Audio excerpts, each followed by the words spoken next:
Joseph DeAngelo was in the Navy. He was a police officer. He was married.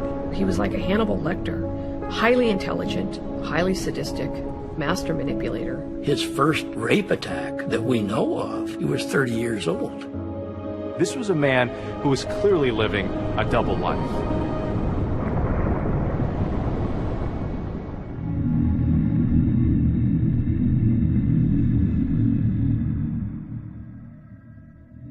A man in a leather hood entered the window of a house in Citrus Heights and sneaked up on a 16-year-old girl watching television alone in the den. He pointed a knife at her and issued a chilling warning. Make one move and you'll be silent forever, and I'll be gone in the dark.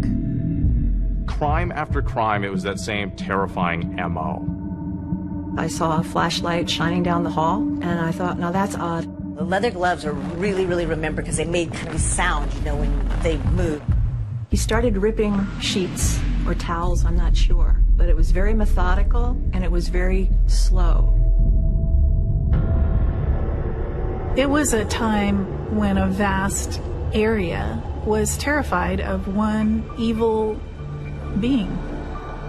This was a criminal who went by many different names. He was known as the East Area Rapist in Sacramento County, the original Night Stalker in Orange County. A 29-year-old wife was raped while her tied-up husband had to listen. A 17-year-old girl was attacked here. He would put his knees on the victim's chest, and he had a gun in one hand, a flashlight in the other. Peepings, prowlings, stalking. Over 100 burglaries. Police think he checked the home out before he strikes. He put plates on the man's back, and he told the man, if I hear these rattle, I will kill your wife. At least 13 homicides.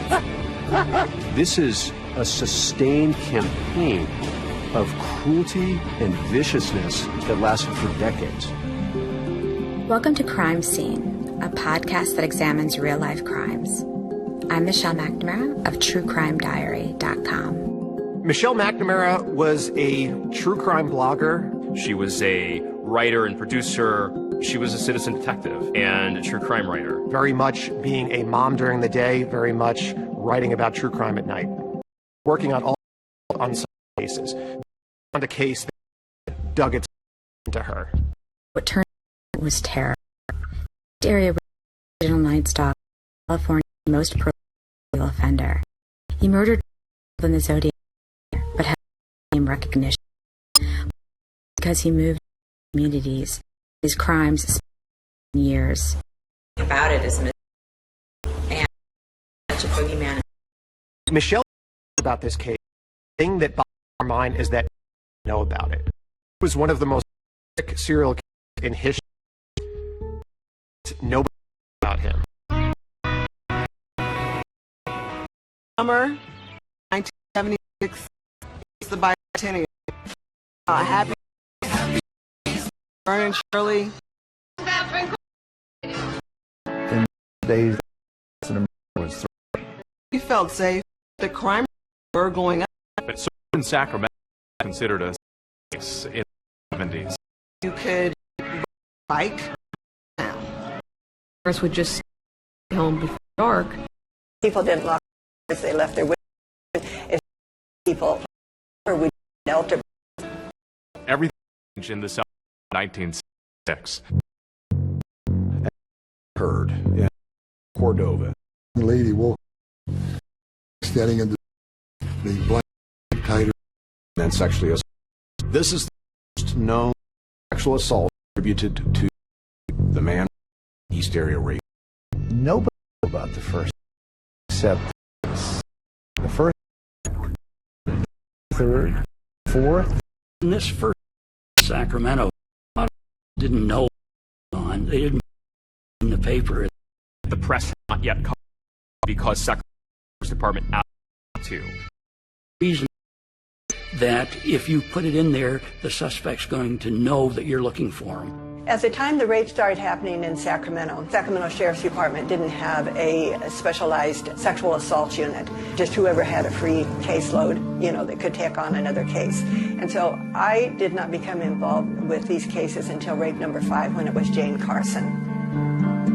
I was 30 years old. I was married with a 3-year-old son. My husband was stationed at McClellan Air Force Base. Jane was a nurse. She was a colonel in the Air Force Reserve. It was about 6:30 in the morning. My 3-year-old son hopped in bed with me for a snuggle. I heard the garage door close, and I knew my husband had just left for work.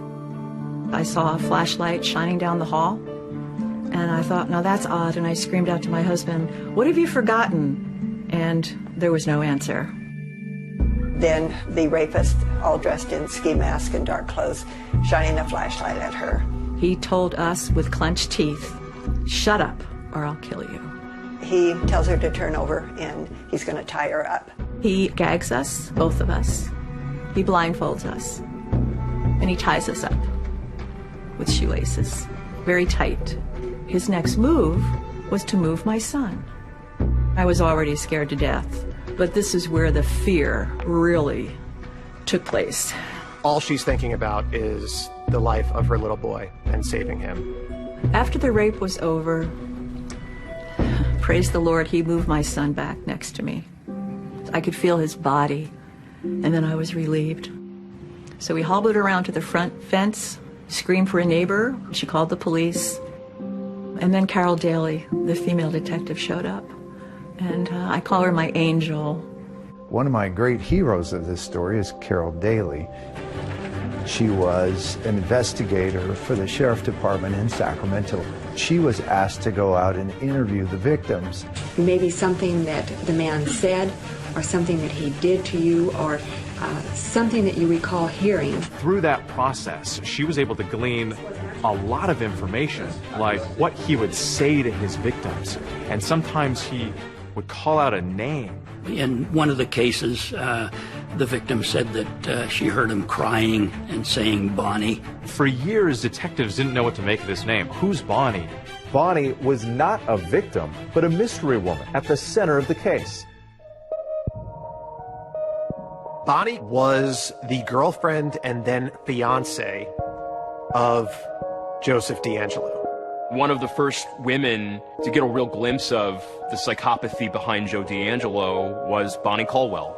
She's 18, really smart, going to a community college studying nursing. And she's in the middle of the quad, and this older guy ambles up to her and begins a conversation.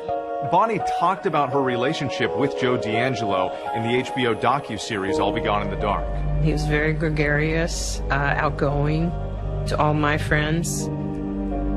We'd been together close to a year. He gave me a high solitaire engagement ring. And he told me that we're going to be married. They were both students at the time. He was studying criminal justice. So Joe was someone who initially was impressive to Bonnie. He was exciting. He had a motorcycle. He taught her to shoot. But the longer she dated him, the more trouble began materializing. He takes her on thrill rides. And this is where the relationship starts to show its hand with Joe. Joe, without saying a word to me, just turned right, went down a very steep bank that I had no idea what he was doing. He's obviously thrilled not just by the speed, but he's thrilled by Bonnie's terror. The rules were never for him. So many of the things that we did together, he pushed me toward fear. As they're riding on a motorcycle, a German Shepherd comes out from the side of the road and nips at the tires, and Joe swings a foot out and breaks the dog's neck instantly. There's such an efficiency to his movement that stuns her. Eventually, Bonnie said, "I don't want to be with you anymore." She actually broke their engagement. He showed up at her house in the middle of the night. He had a gun, and he told her that she had to marry him. Just inches from my face, there was the barrel of a gun pointing at me, and it was Joe. What he said to me was, "Get your clothes on, get dressed, we're going to Reno, and we're going to get married tonight." Her dad was able to break it up and send Joe on his way. I think it's a foreshadowing that he was going to use violence against people in the future. Bonnie breaks her engagement with Joe DeAngelo, and within just a few years, strange crimes start happening in Rancho Cordova. He would empty female underwear drawers and perfectly line up the underwear down the hallway. It's all control and power. This is my house now. These are my items now. He's the king of the house.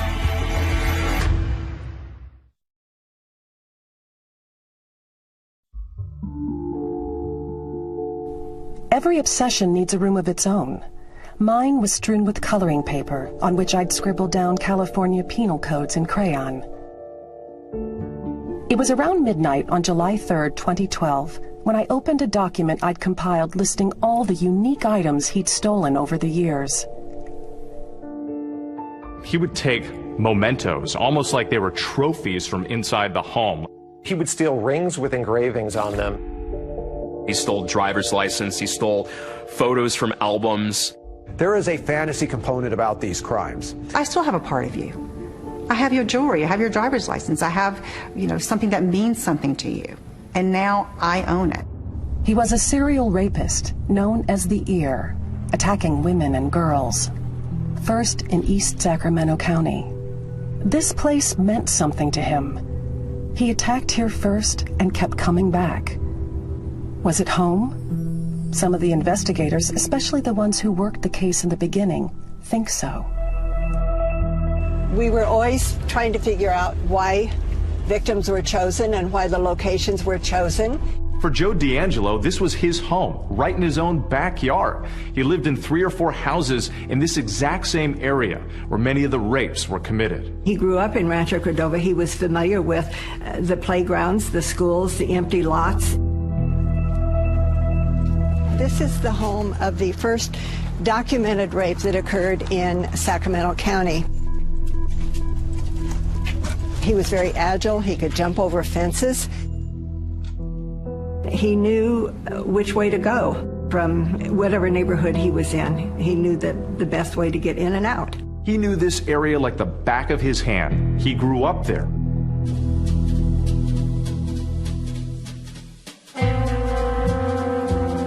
Joseph DeAngelo Jr. grew up the son of a master sergeant in the Air Force who moved around a lot. We met Joe when he was 13 years old. My father was stationed at Mayfair Air Force Base, and then his father was transferred there, and we shared a duplex. The girl who became very close to him at the time, Judy, described a very lonely boy. He was missing a family. His mother and father had split when he was young. At a very young age, he was neglected. He and his siblings would be locked in the closet and then beaten by the father. Per his siblings, Joe DeAngelo received the worst of his vitriol and anger when they were growing up. Joe was always over at our house, and he just became a good family friend. He never talked about himself. He never talked about any problems he might have. He never discussed anything that was bothering him. They started reporting, the peeping Toms here in Rancho. And I remember I was in the bedroom and I was asleep, and I had this feeling. I woke up because I had this feeling somebody was there. And when I looked up and glanced towards the window, I saw this outlined figure. I didn't do anything to let them know I saw them, that I was aware of them. So the next morning I came in here and I says, Dad, I says, somebody was peeking in my window last night. And he says, what? And I says, yeah. And there was footprints out there in the dirt, 2 distinct footprints there. It's very common for sexual offenders to start out, particularly in adolescence, as peepers or voyeurs that are creeping around the neighborhood, looking in windows, watching women undress, almost like a training ground. Many of us had never seen anything like this before in our career. His whole thing was terror. It wasn't the sex. It was the terror that he wanted to put in these people that was his #1 priority. His victims ranged in age from 13, I think, to 39. Out of the first 10 attacks, 6 of those were juveniles. Oftentimes, sex offenders or sexual serial murderers will start out with, I guess, easier victims that are younger, that are more vulnerable, victims that he can control. My name is Chris Pedretti.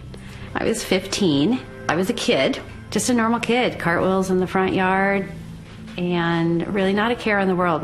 It was not ever even a thought that our world might be unsafe. So it was a week before Christmas. She'd been left home alone. I was supposed to go to a high school dance, and it was the last day before Christmas vacation. I put a pizza in the oven, and I went to go play the piano. I remember hearing a noise, and I stopped playing and listened. Didn't hear it again. No, it was nothing. So I kept playing. It was very shortly after that, probably seconds, that he approached me. She turned around and she saw a man in a ski mask. I froze. The brain stopped thinking at that point. I mean, I just went straight into survival mode. I don't remember thinking at that point anything other than kind of turning into a robot. Just do what he says, do what he says. It was like Chris had left the body, and it was just the body left. That individual led her to the back patio. She tied her up. I didn't know about rape. I certainly didn't know about sex. What he did to me, what he took from me, I can't ever get it back. He kind of ruined my childhood. You know, he took it away. Everybody knew something was going on, but nobody knew exactly what. The sheriff decided that we would hold community forums. I had no idea there were going to be several hundred people that would show up. If we have a gun, could we shoot him? Knowing what I know about this man, if I had a gun, I definitely would shoot him. And I would not shoot to injure, I would shoot to take care of him. He liked this. He liked the police being on edge. He liked the town being on edge. I have a gun, but I still don't feel safe being, at home alone. Law enforcement was bracing for more attacks as his rampage of violence continued. His tactics were changing, and no one knew what he would do next. So I have to admit, I'm scared to death.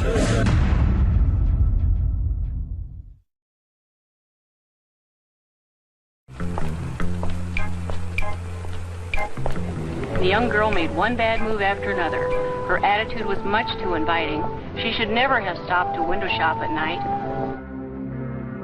In the 1970s, when a woman reported rape, she was shamed, she was blamed.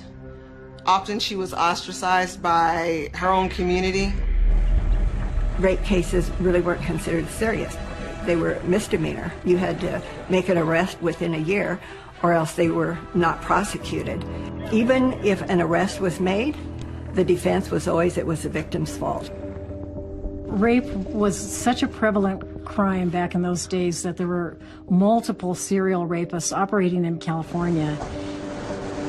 217 were reported last year. That's about one every day and a half. In the Bay Area, you had the stinky rapist who smelled like diesel fuel. I had pillowcase rapist. You had the key car rapist. When the East Area Rapist became active in Sacramento, he quickly upstaged all the other rapists in the area because of how terrifying his MO was. Concern over rape is mounting in this community. There was panic in the city of Sacramento. The fact that they couldn't catch this guy just ignited the city in fear. No one knows where or when he'll strike again. They were getting guard dogs. They were putting in alarm systems in their homes. Have the dog in the house, big dog. The worst thing is not knowing. All you can do is take every possible precaution and then hope that he gets caught before he gets to you. Every day in the newspaper, it was number 8, it was number 10, it was number 15, 20. It just kept going on and on and on. It seemed like every time investigators thought they were getting close, he would disappear. But he kept attacking again and again. He was elusive, like a puff of smoke in the night. Detective Carol Daly wanted this serial rapist behind bars, and she was relentless in her pursuit of him, but constantly frustrated by the fact that they couldn't catch him. The officers in this department are working on this case are frustrated because there's just no evidence to give any firm lead. We're doing everything humanly possible to catch this man. He was a phantom. Descriptions ranged pretty widely. One person thought he was Hispanic. And now all of a sudden, he's blonde hair, blue-eyed. There are like 8, 9, 10 drawings of him. And they have completely changed. The best descriptions that we had were his height and his possible weight. We knew he wore a size 9 shoe. When the police were taking the victim's statements, many of the women described his penis as being very, very small. We said, all right, if he is so underendowed, we went to a doctor who specialized in what I would call infantile penises to see if he had any patients that came in. And we didn't have any luck there. It's a very serious situation. I think it's very dangerous. And the last thing I think of when I'm going to bed is I look at the doorway in my bedroom and I think that he could be standing there. Detective Daly was following every lead. We filled out a long background form for the victims. Where did they go to school? What did they look like? What age were they? You know, what was their build? There was no pattern among any of the victims because he was just prowling. He would see them and follow them home. Margaret Wardlow, she was just 13 years old when she was attacked by the East Area rapists. Margaret was probably the strongest young victim I have ever talked to. Growing up in Sacramento was great. Where we lived was ideal. It was right next to the American River. Go down there with my dog after school, go fishing. Totally felt safe. Margaret had a curiosity about her. She wanted to know about the East Area rapists. I was a reader of everything I could get my hands on that had to do with this individual. Like, what was making this guy tick? Why was he doing this? She herself became a victim. I believe there was a pre-wired strength in her mind that helped her survive this attack. It was a school night, just my mother and myself. I went to bed at like a regular school night hour. I was awoken about 2:30 in the morning with a flashlight in my face. I thought it was a joke. I thought my mom had asked him to like come in and wake me up and scare me or something. As he tied her up and then went into the mother's room, Margaret knew that either her or her mother were going to be the victim. The rapist tied up her mother and put plates on her back as a warning device. He did that with so many of the victims when there was more than one person in the house. If he heard anybody moving, he was right back and told them, don't move, I'm going to kill you, I'll kill you. Putting the dishes on someone's back, he knows he has to do something, either hurt them, flee. So as much of the bravado as he's trying to convey, he's scared of the physical confrontation. A little voice inside of me said, you know, you get out of a lot of stuff, Margaret, but you're not going to get out of this one. The whole time he'd been threatening me. He'd been saying, do you want to die? He wanted fear. He wanted to see fear in me. This is your psychological sadist. He is enjoying controlling that woman like that. This guy was so beyond the pale, and that was why Michelle was so interested in him, is because he was so frightening. The way he walks around people's houses and the way he destroys them and sort of hangs out and eats, there's something so psychologically fascinating about that to me. It's like he got to the emotional center of people's lives and just wanted to destroy that. Michelle caught the bug. She started going down the rabbit holes in this case. At this point, instead of writing a book, she was investigating the case. I'm obsessed. It's not healthy. I know the strangest details about him. I know his blood type. I know his penis size. He vaulted fences. He escaped foot chases. But I believe it's the rare moments when he was human that will be his downfall in the end. As time went on, this East Area rapist started to crisscross Sacramento, attacking women home alone or women with their kids in the middle of the night. He seemed to be expanding what his capabilities were when he was carrying out these crimes. He became much more aggressive, and his tactics. He did more horrible things than than I can even describe. This tells us that the offender is adapting and learning as he is committing crimes. He really messes with people's minds, both the investigators and the victims. Part of the thrill of the game for him was a kind of connect-the-dots puzzle he played with people. He stole 2 packs of Winston cigarettes from the first victim and left them outside the 4th victim's house. Junk jewelry stolen from a neighbor 2 weeks earlier was left at the 5th victim's house. It was a power play, a signal of ubiquity. I am both nowhere and everywhere. You may not think you have something in common with your neighbor, but you do. Me.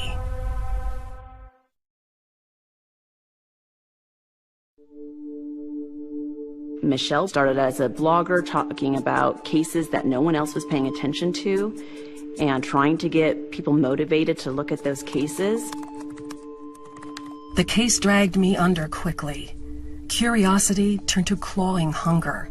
I was on the hunt, absorbed by a click fever that connected my propulsive tapping with a dopamine rush. I wasn't alone. I found a group of hardcore seekers who congregated on an online message board and exchanged clues and theories on the case.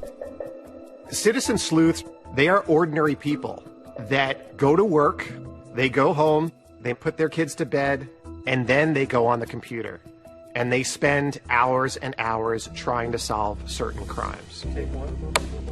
My name is Paul Haynes. I was Michelle McNamara's research collaborator. When I first began learning about the case, there was a specific forum dedicated to the East Area Rapist. It was the most active forum on that website. Paul Haynes was a writer living in Florida, and Michelle recognized that he had a great proclivity for digging into old archives and things.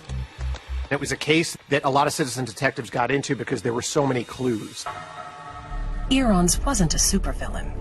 He was a man, a guy with habits and traits and preferences that, with enough examination, should shine like Hansel's breadcrumbs in the woods.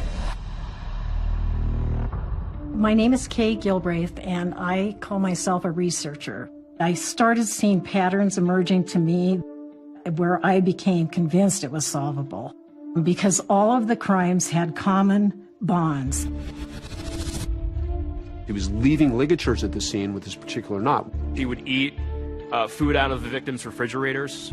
I was spending every waking hour trying to find men who fit the criteria. And it was at that time that I first connected with Michelle. It's a fascinating community. I had been on those boards for a while following the story because everyone had such great information. Michelle's quest was to get this case solved. She just had an abiding curiosity in letting the details lead us to the perpetrator. The East Area Rapist would target not people, but neighborhoods. You can see the proximity of these homes to green belts like drainage ditches and creeks and canals. We believe he used the canal as an escape route, which ran along the back of so many properties. He was a great escape artist. These are passageways that this killer used to surveil the residents unseen, cloaked by the darkness of these green belts. He was able to look over those fences, look into those homes, look at what time people ate dinner. I mean, he knew what time the husband left. The Sacramento Sheriff's Office has invested more than 40,000 man-hours in the search for the East Area Rapist. Sacramento would have a helicopter up in the sky, and they all knew it was because they were chasing the East Area Rapist. It was terrible. It was terrible to hear that. Well, he didn't like it either. And it turns out that he served in Vietnam. He left Sacramento because of that helicopter. And then these things started up in the East Bay of San Francisco. There are two things known about the rapist. One is he has never been caught in a home where there was a man present. The other is he's never been in a home where there has been a big dog. The East Area Rapist worked on challenges. Everything he saw in the paper, if we said he didn't do something, he did it the next time. When the newspapers reported that he was just attacking single females, he took this as a challenge. At attack number 16, he started an attack with a man present, And then 2/3 of the attacks he does since then has a man present. He is purposefully choosing couples. My name's Gay Hardwick. My name's Bob Hardwick, and we've been married 41 years this August. Happily married 41 years. Bob and Gay Hardwick were a couple living in Stockton, California. We had picked out a home in one of the little picture-perfect tree-lined streets. We were just happy in our new home, living together. The day of our attack was March 18th, 1978, and we were attack number 31. We had gone out to dinner and a movie, normal Friday night, and we came home around 10 o'clock and went to bed. Later that night, we were awakened by very bright light right in our faces and a voice saying, "Wake up, wake up." The attack on Bob and Gay Hardwick was much like all the other attacks in that he confronted Bob and Gay when they were in bed. He ordered her at gunpoint to bind Bob. Nothing you can do when there's a .357 Magnum pointed at your head. He then bound Gay. He retied Bob.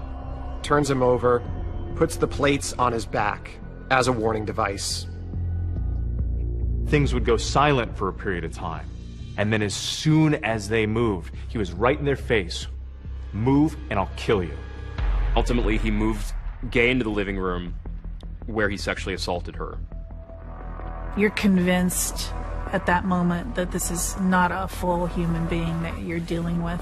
He can not only humiliate a woman who's about to rape, but he can also completely, in his mind, emasculate her partner, putting him in a position where he is helpless and has to listen to what's going on in a different room. These attacks are happening in the macho 1970s. $6 million man. We have the capability to make the world's first bionic man. Well, talk to me, good buddy. And Burt Reynolds, these are the icons. And the men were not looked at as victims. They were looked at as just being weak for not being able to protect their wives and their girlfriends. I never talked to anybody about it over the years. I just wanted to put it out of my mind, It was, we're going to get through this. We're going to get back to normal. And you don't ever really make it to normal. It was tough, but, I loved her, and I said, we're going to get through it. Our home never felt the same again. Every surface that you could think of was covered in fingerprint dust. It just looked like a smoke bomb had been set off in our house. It was contaminated and ruined for us. He wasn't out attacking people on lovers' lanes or in parks. He was attacking people where they feel the most safe, in bed with their partner in their home. And he was able to say, you know what? I have so much power, I can take all of that security away and devastate your life. Why couldn't they catch him? Somehow, he was always one step ahead of law enforcement. And they wondered, could he be one of us?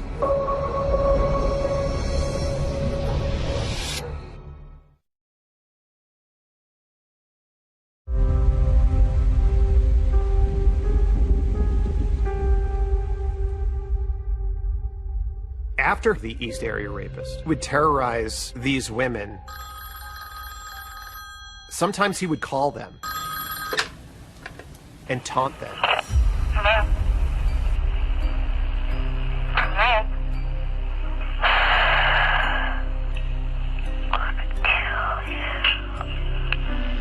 This rapist did not stop with just the assault of that night. He terrorized them their whole lives. This is that psychological sadist at work. He is getting off on continuing to cause fear in his victim.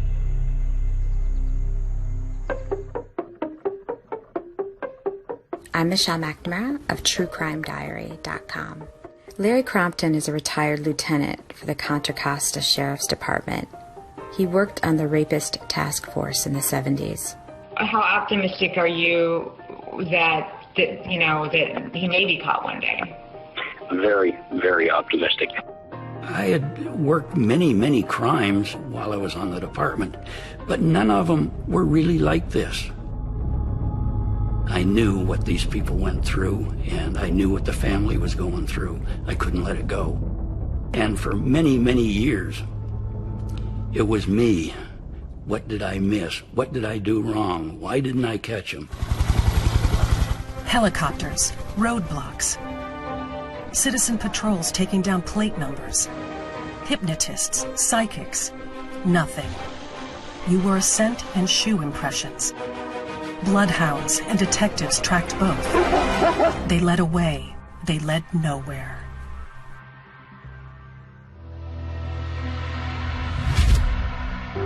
He next shows up down in Modesto in June of 1978. He attacks a couple down there. And then 48 hours later, he's up in the town of Davis, over 110 driving miles away, and is attacking a UC Davis co-ed there. Early Wednesday morning, the infamous masked man made his 44th attack on a young couple living in Mission San Jose. It was as if he knew what police were doing. And all along, many of the detectives who were working the case thought that maybe he was a police officer or military. And ultimately, that turned out to be true. You should have seen me coming. One of the things that's important to remember when you're looking at Joseph DeAngelo is he actually graduated with an associate degree in police science. He had told Bonnie that his aspiration was to join the California Highway Patrol. You should have seen me coming. He studied evidence and he studied crime scene. He went to Northern California, and he applied with the Auburn Police Department and was hired there. And then that's when he started his rapes. He actually started out committing crimes as a teenager. At some point, he even blew up a dog with a firework, killed the dog while he was committing a residential burglary. You should have seen me coming. It makes sense that somebody who has a need for control, wants to be in power, would be attracted to a position that allows him to have that every single day. When I was working the cases, I thought he's got to be in law enforcement. The first clue was in attack number 3 in Sacramento. He had gloves on to protect from fingerprints, and he's got a gun in one hand and a padded baton in another hand. And he says, "Freeze or I'll shoot."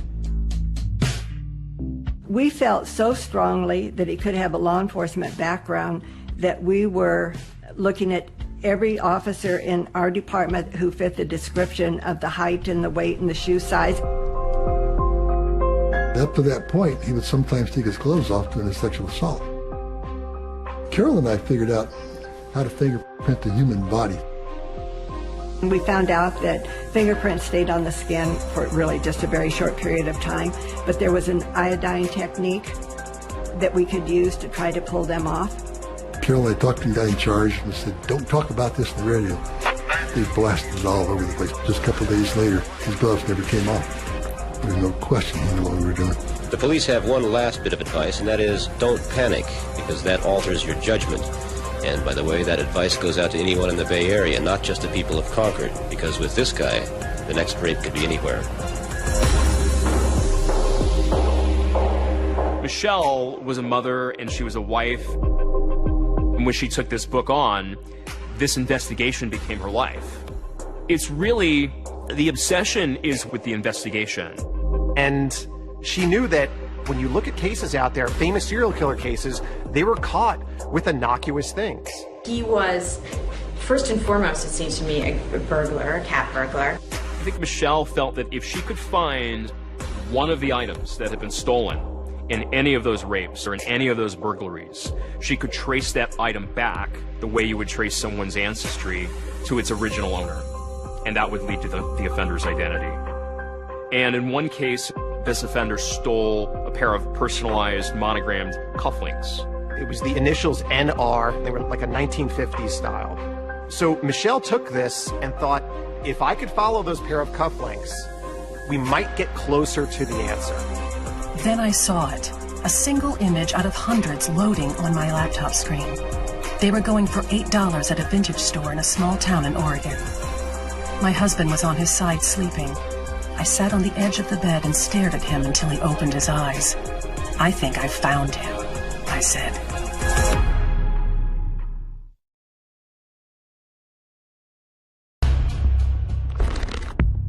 It has now been 40 years that one of the most prolific serial killers in American history has managed to elude police. You should have seen me coming. You had better catch him.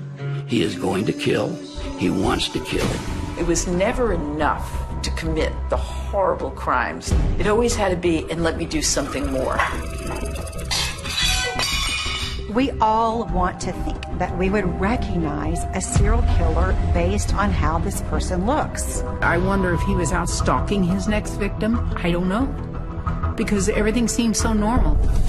The scariest aspects of serial killers is they don't look different.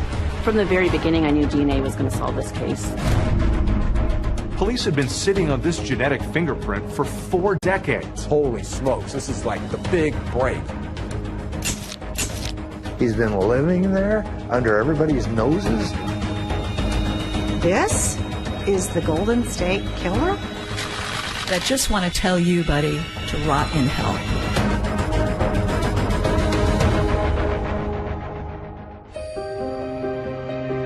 Michelle McNamara was a true crime blogger. She was a citizen detective and a true crime writer. She was talking to her publisher about writing a book that didn't have an ending. My interest in crime has personal roots. The unsolved murder of a neighbor when I was 14 sparked a fascination with cold cases. What gripped me was the specter of that question mark where the killer's face should be. I need to see his face. He loses his power when we know his face. When I'm puzzling over the details of an unsolved crime, I'm like a rat in a maze given a task. The world narrows, the search propels. I felt in the truest sense of the word gripped. I had a murder habit and it was bad. I would feed it for the rest of my life. I considered Michelle McNamara a friend. She impacted the Golden State Killer case.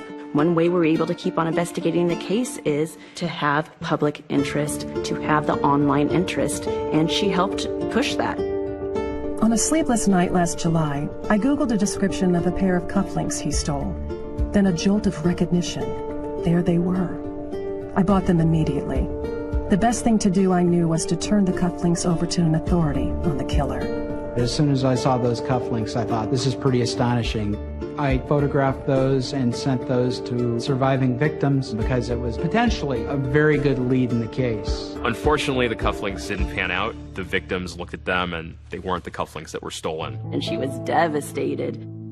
I don't know if Michelle was convinced she could solve the case, but I believe that she was convinced she could make a difference and that she wanted to do it for the victims.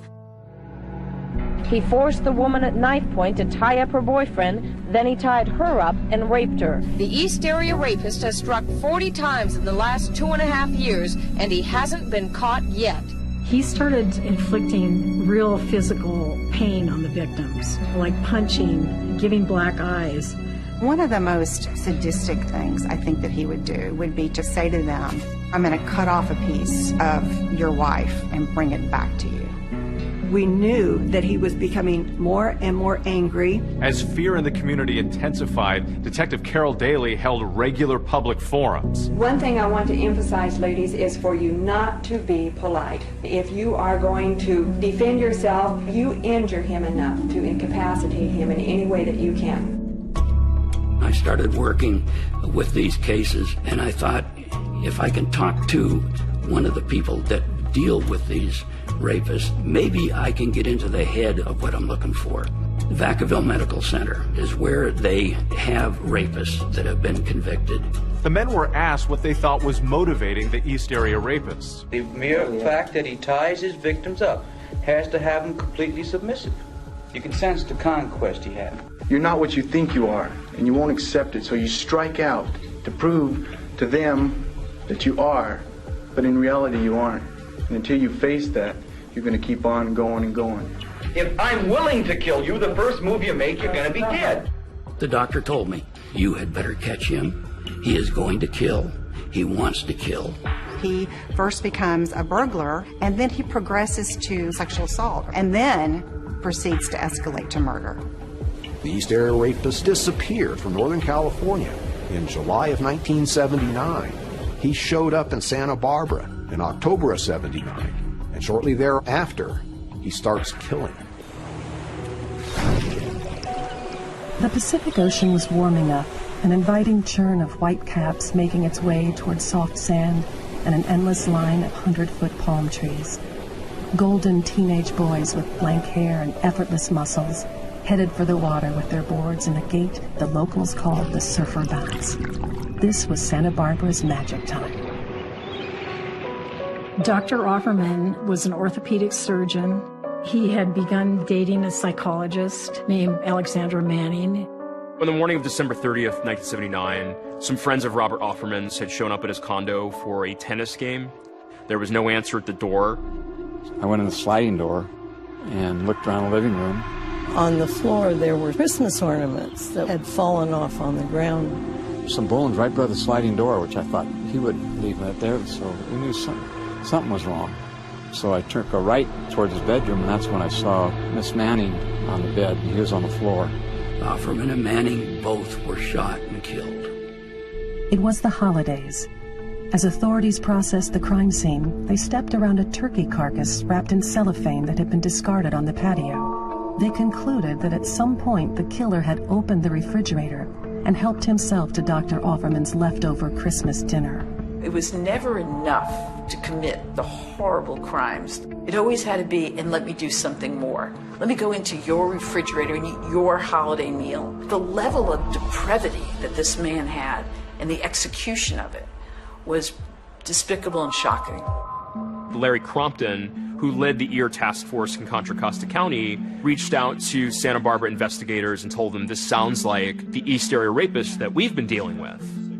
When I called Santa Barbara and talked to the lieutenant and said, I heard that you had a double homicide, would like to know about it because we think it's our rapist that is down there. And he said, don't know what you're talking about. Haven't had anything like that. Nope. Law enforcement agencies weren't necessarily as connected as they are now. I think there was still this thought that these are isolated instances throughout California. And that was it. It was so frustrating. I am sure that Larry Crompton called many jurisdictions because he truly believed that the rapist would move on and become a killer. Santa Barbara is an enclave of rich people. You've got Ronald Reagan. You've got people that are worried about their property values. They don't want news about a double murder in a house going wide. Pretty soon it gets off the front page. He gets a taste for not only murdering people, but murdering them after these prolonged, terrifying times in their homes. In 1979, a new and terrifying chapter. He starts a killing spree.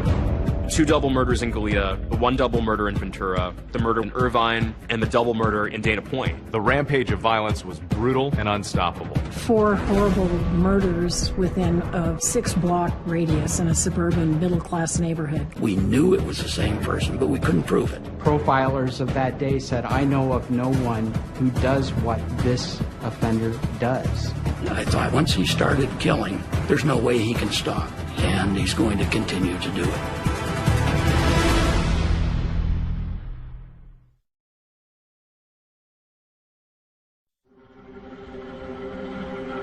Most violent criminals smash through life like human sledgehammers. They're caught easily, but every so often a blue moon surfaces. A snow leopard slinks by.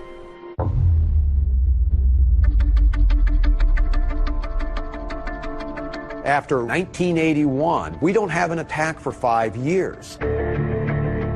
Well, I think people slow down in life. You don't have that sort of energy to be prowling. Like, you literally can't be out at 3 a.m. like running across roofs because you're not 18 anymore. I don't believe that his sexual deviances went away, but I can believe that he found other, less risky ways of satisfying those urges. Could he have moved out of the state, out of the country? Could he have died, got medicated? I mean, I don't know.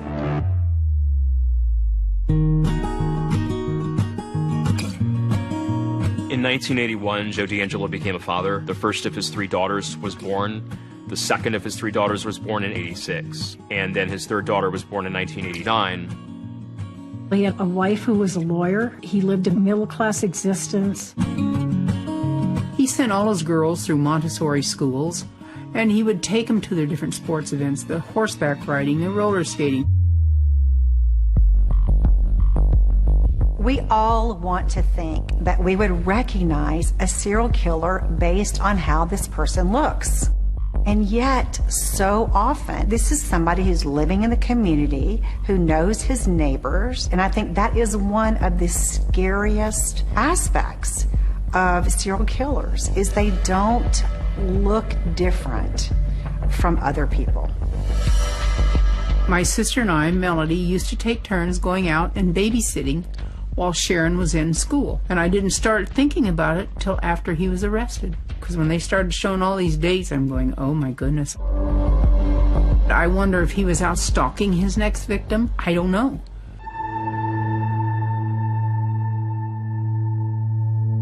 It's been 5 years with no more rapes or murders by Joseph DeAngelo. For some reason, he runs across beautiful 18-year-old Janelle Cruz and can't help himself and kills her. Janelle was kind of a shy girl. She was very pretty, very popular. The brief life of Janelle Cruz was no less tragic than her death. Her biological father was long out of the picture. Her parents had gone to a cruise with her 6-year-old brother, and she was staying at the residence alone. And for the first time, left my daughter alone, because that was another thing that I never did, because I was worried that if I was gone, that something might happen. Janelle Cruz had had a friend over to the house and heard noises in the backyard. They got up to inspect that, saw nothing. And sometime that night, Janelle was confronted by an intruder. She was raped, and then she was bludgeoned to death. And I got that telephone call that every mother and any family member is just devastated by. The Janelle case just felt like such an outlier because he had decided to go after couples, and then he had stopped for a really long time, and then he attacks Janelle. And then that seemingly is his last attack. Some think you died or went to prison. Not me. I think you bailed when the world began to change.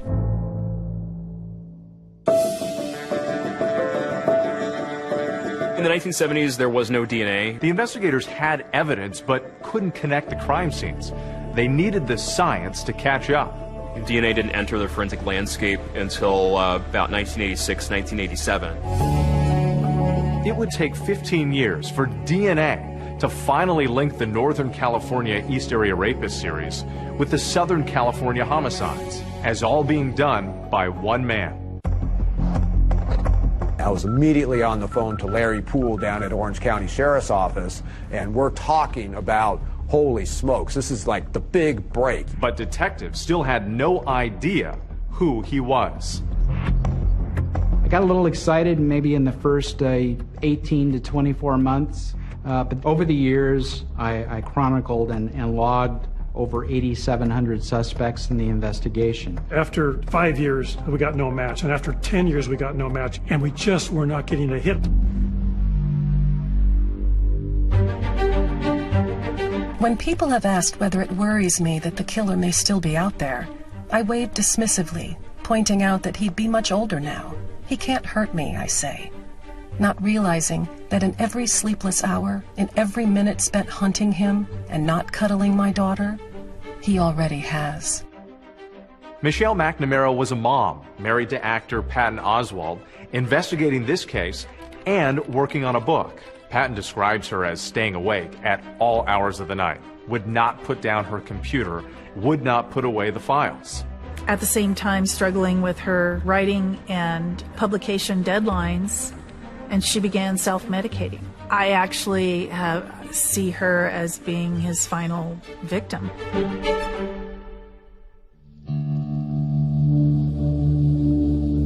I got an email from a friend of Michelle's, and he told me that Michelle had passed away that morning. I think I went completely numb. I eventually learned that she had fallen asleep and didn't get up.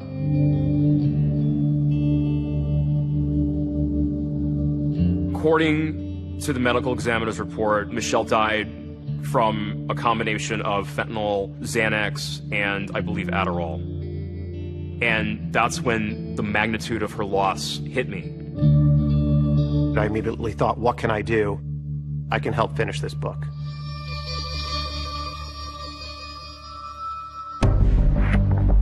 When Michelle passed, we decided at the end of the book, what are the strings that she left us to get us out of this maze? It was genetic genealogy. From the very beginning, I knew DNA was going to solve this case.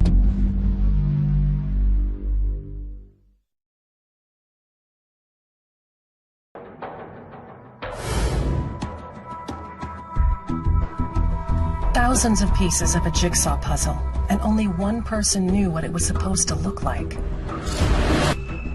That one person wasn't Michelle. It was the killer himself. It has now been 40 years that one of the most prolific serial killers in American history has managed to elude police. The man known as the Golden State Killer has been linked to 50 rapes and 13 murders. Police are frustrated and running out of leads. I have no path to go on this investigation. None of the tips coming in are anything that I'm excited about, so I'm floundering. When Michelle passed and me and Paul were working on the book, we talk about what are the strings that she left us to get us out of this maze. And it was genetic genealogy. Forensic genealogy was something that Michelle was excited about, and that seemed like the most viable, direct pathway to this offender's identity. Hi, and welcome to 23andMe. Companies like Ancestry.com and 23andMe had already been using genetic genealogy for years, allowing millions of customers to spit into a tube and use their DNA to discover family roots and long-lost relatives. Ancestry.com searches the world's largest online family history research. There's a growing number, particular of adoptees, are realizing these sites that are really created for learning about family history can help me start to figure out who I'm biologically related to. To help people to find their biological mothers, to find their biological fathers. How are you? To find siblings, to find cousins. It wasn't too long for people to realize, wait a minute, what if we use the DNA of criminals to try and identify their second cousins or third cousins and try to narrow it down from there? I start learning how this technology could be used. We become blown away at the power of it. And then we recognized this is the way we need to go. But then there was a concern as to whether we had enough DNA.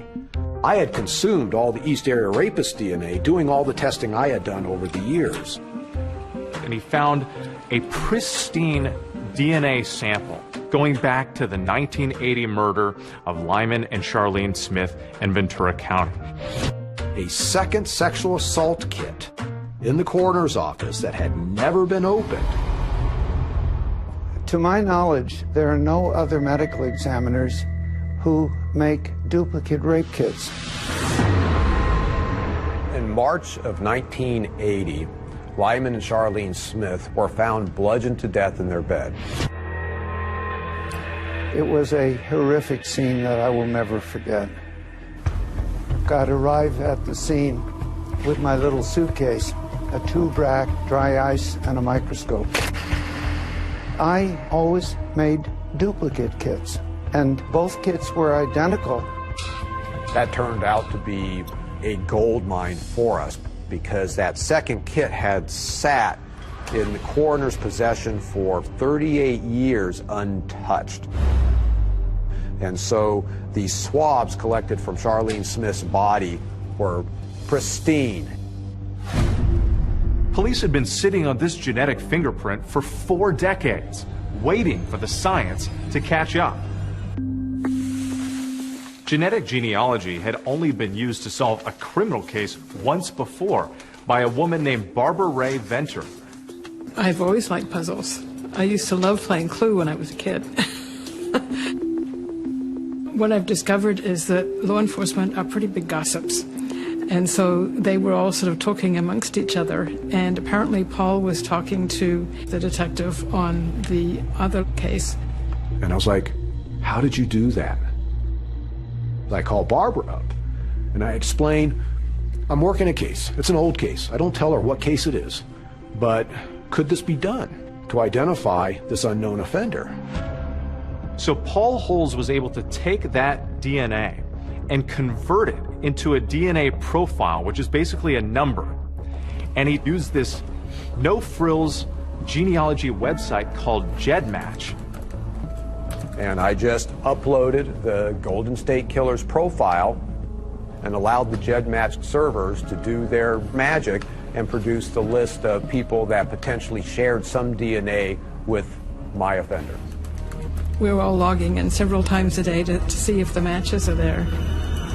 Then all of a sudden, he started connecting to some distant relatives. We're talking 3rd, 4th, 5th cousins. So we immediately knew that we were going to be building a lot of family trees to sort out who he was. We're now trying to identify common ancestors from this list of people who share DNA with the person we're looking for. And we end up spending 4 months building family trees. And unlike if you were to upload your DNA to a website and try to build out a family tree from yourself being the beginning point, this is reverse engineering a family tree. So you start with a wide swath of potential relatives, and by a painstaking process of elimination, you start cutting down that pool. Narrow it down, narrow it down, narrow it down. Genealogy testing had indicated that our offender was of European descent. 40% Southern European, and a number of the matches that we had were with people who had Italian surnames. Once it came down to that final pool, that's when the real detective work began. You had to hit public records. Things like marriage certificates, birth certificates, grave site markings. So now we only had 6 men on the list. So now they had to be a certain age, they had to be in Northern California, and they had to be related only through the maternal line to our crime scene DNA. And at that point, we then had one other piece of information that we hadn't applied yet, and that was eye color. She looks at a separate tool on a related site that suggests that their suspect had blue eyes and was bald. The FBI then pulled the California DMV records for those 6 men. Only one had blue eyes. Joseph DeAngelo. Joseph DeAngelo. Joseph DeAngelo.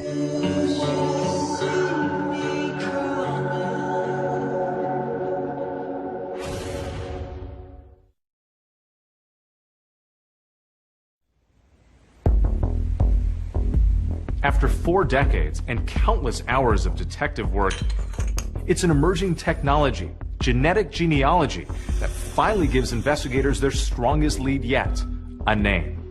Who is this guy? I need to start drilling down on him, and I'm now within a couple of weeks of retiring. So I'm trying to find out as much as possible, as fast as possible, about Joe DeAngelo. He's not in any of the criminal databases, so police start putting together a case to either eliminate him or prove he is in fact the man they're looking for. Physically, he was within the specs of what we were expecting for the Golden State Killer. Born in 1945, a little bit on the older side, but most certainly within that 1940 to 1960 range. Investigators started zeroing in on Joseph DeAngelo, and they started digging up things about his past. He goes into the Navy. We know he is stationed in San Diego.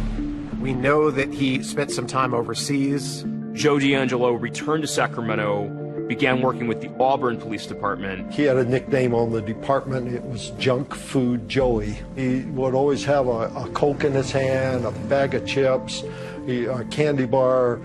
He really violated people's space all the time. Get kind of close to your face and always be touching you. He had been fired from Auburn Police back in 1979. He had been observed shoplifting a can of dog repellent and a hammer from a Citrus Heights drugstore. He was accosted by the clerk. He was subsequently arrested. Auburn Police Chief Nick Willick had to fire DeAngelo at the time. And the chief said when Joe was put on administrative leave, he had threatened to kill me. I immediately remembered back my daughter, being afraid. A short time after he had been fired, she said, there was someone looking in my bedroom window with a flashlight. She said he got up and ran outside. That man was gone, but there were shoe impressions all around the perimeter of his house.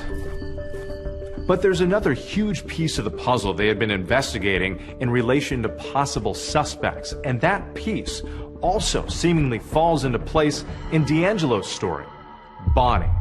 There's a newspaper clip from an Auburn journal about the engagement, and there's this picture of a young brunette. She's 18 years old. Announcing his engagement in 1970 to a woman named Bonnie Colwell. Remember, Bonnie was one of DeAngelo's early girlfriends who broke off their engagement. So suddenly, Detective Holes and others were like, wait a minute, could this be Bonnie that we remember following early on in the case? And of course, Bonnie was significant due to the victim in attack number 36. While the East Area Rapist is literally raping that victim, he is crying and he's saying, I hate you, Bonnie, over and over. I'm now within days of retiring. It's like, okay, I've got to go boots on the ground on this DeAngelo. More and more things connect and click. Right place, right time. Let's go see if this is the guy. I'm now my second to last day at work, and I have to go see this guy, where he's living. And I park on the curb directly opposite from DeAngelo's house. There's a car in the driveway. I'm pretty sure he's home. And I'm sitting there, and I'm wondering, what's the likelihood, really, that this is the Golden State Killer? A day before his retirement, Paul Holes literally has the suspect in his crosshairs. It's been a 24-year hunt, but he uses restraint and turns in his badge the next day. It was a tough decision to drive away from that house that day. I was upset. I was like, I didn't solve this case before I retired. The Sacramento Sheriff's Office picks up where Paul Holes left off. And so what they have to do next is conduct surveillance on Joseph DeAngelo. And what they're waiting for is an opportunity to collect his DNA. and they secretly follow him to a shopping plaza. But Joseph was not smoking, he was not spitting out gum. So what they had to work with was he had a car, they swabbed the door handle, and that gave them something that's called touch DNA. They were able to pick up an initial DNA sample and some fingerprints from his car door. I'm sitting in a Chinese restaurant in Colorado Springs, and my cell phone rings, and it's Lieutenant Kirk Campbell from Sacramento DA's office. You can absolutely not tell anybody about this. And at that moment I go, okay. And he says, the lab is excited about this. It's mixed with DNA from other people, but it looks like it might be a close match. But the Sacramento DA was saying, we want a cleaner sample. So they stake out his house, wait for him to put out the trash. He puts his trash out on the curb. They get a guy that comes and collects the trash. They sneak over and pull tissue out of the trash bin and take that back to the lab. And one of the items out of the trash had a single source male DNA profile that matched 100% the Golden State Killer's DNA profile.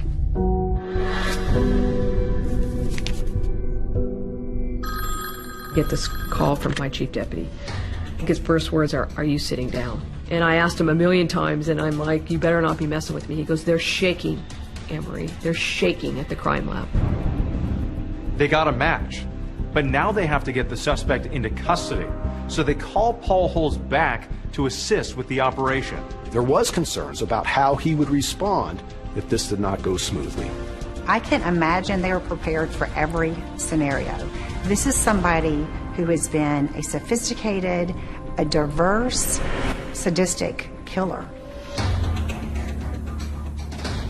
A law enforcement team now gathers outside DeAngelo's home for the takedown. He and his wife have been separated for decades, and he's living with his daughter and granddaughter. The hope is to get him away from his house in order to be able to do it safely. So at a certain point, DeAngelo's over off to the side of his house. And it looks like a prime spot. And then we just hear over the radio, go.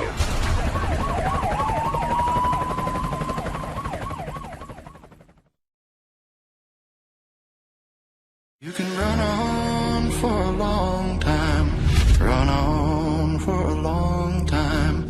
He's been called the East Side Rapist, the Visalia Ransacker, the original Night Stalker, run on for a long time, and the Golden State Killer.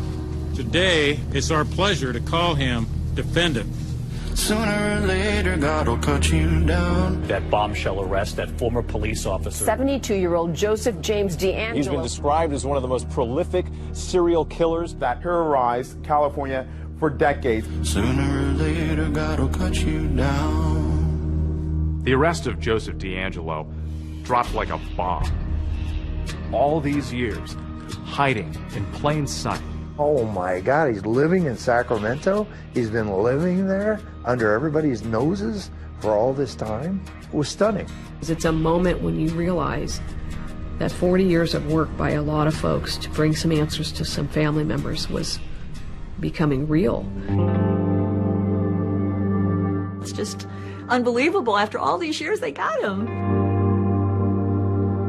I feel I reverted right back. That part that I was so successful at tucking away in my brain, that door opened. I was shaking. It was hard to process. I know after I got the call, the tears welled up. Thousands of nightmares and thousands of sleepless nights have come to a rest. It was just something that was on my mind for all those years. Want him caught before I die. We could finally put a face and a name to this masked individual that was terrorizing all these communities back in the 70s and 80s.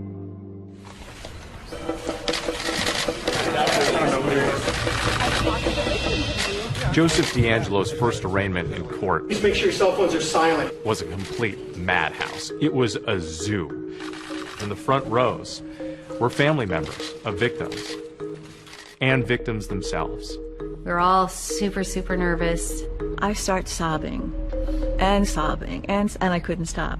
Joseph James DeAngelo. And then that moment, Joseph DeAngelo in a red-orange jumpsuit that says prisoner on the back rolls in a wheelchair, hunched over, his hands handcuffed. This is the Golden State Killer? This old man? And he looks so harmless. And I think that is exactly the impression that he wants to create. Is Joseph James DeAngelo your true and correct legal name? I'm sorry? Yeah. Yes. Yeah. At that moment, you could hear gasps. There was something about his voice that clearly brought back years of pain and fear. I thought, this has got to be a big act. In the week prior, he's riding a motorcycle at high speeds. He was walking around just fine. And within a day of his arrest, he's all of a sudden bound to a wheelchair. But then, the jail surveillance camera tells a very different story. He's climbing up on the bunks and getting up on the vents and cleaning things. Doing exercises in the jail cell. He's a master of disguise. He used that during all of his crimes, and he has continued to use it, but now in a different way. Victims are still processing it. And the big question, why? Why did he do all of this? What really did transpire? Why he became this person, this predator? I think that's the million-dollar question. Mr. DeAngelo would like to make a brief statement.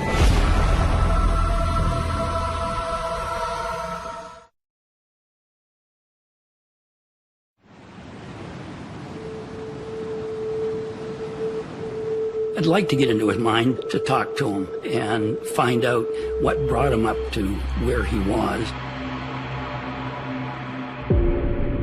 There is no recipe for a serial killer. We can see all of these markers or all of these risk factors along the way. We have a physically abusive dad. And a relative reveals a bombshell in that HBO docuseries All Be Gone in the Dark, detailing how Joseph DeAngelo, at the age of 9 or 10, allegedly witnessed his younger sister being sexually assaulted. She was 7 years old. The very thing that happened to my mother is the very thing that my uncle went and did to other women. How sickening is that? It would be so easy for us as forensic psychologists if we could kind of go, a person is abused, and therefore they become this kind of offender. The vast majority of people don't turn into serial rapists and serial killers. So it's hard to feel this sympathy for these offenders or to say that this event made him do it. Bonnie certainly is not responsible for DeAngelo's actions, and the breakup did not cause those actions. The devil can keep you company in your prison cell as he gnaws away at whatever soul you have left. Mr. DeAngelo would like to make a brief statement. I've listened to all your statements, and I'm truly sorry for everyone I've hurt. Mr. DeAngelo is sentenced to a total of 11 life without the possibility of parole sentences, plus an additional life sentence, plus an additional 8 years. The survivors have spoken clearly. The defendant deserves no mercy.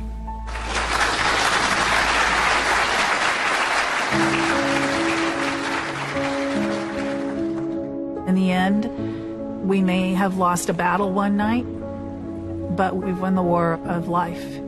We're nearing the end of a very long journey here. It shows that justice doesn't have a time limit. You can still find answers decades and decades later if you're willing to do the work. Inside Michelle's computer, she had a letter, and it was her writing directly to the Golden State Killer. One day soon, you'll hear footsteps coming up your front walk. This is how it ends for you. You'll be silent forever, and I'll be gone in the dark. You threatened a victim once. Open the door. Show us your face. Walk into the light.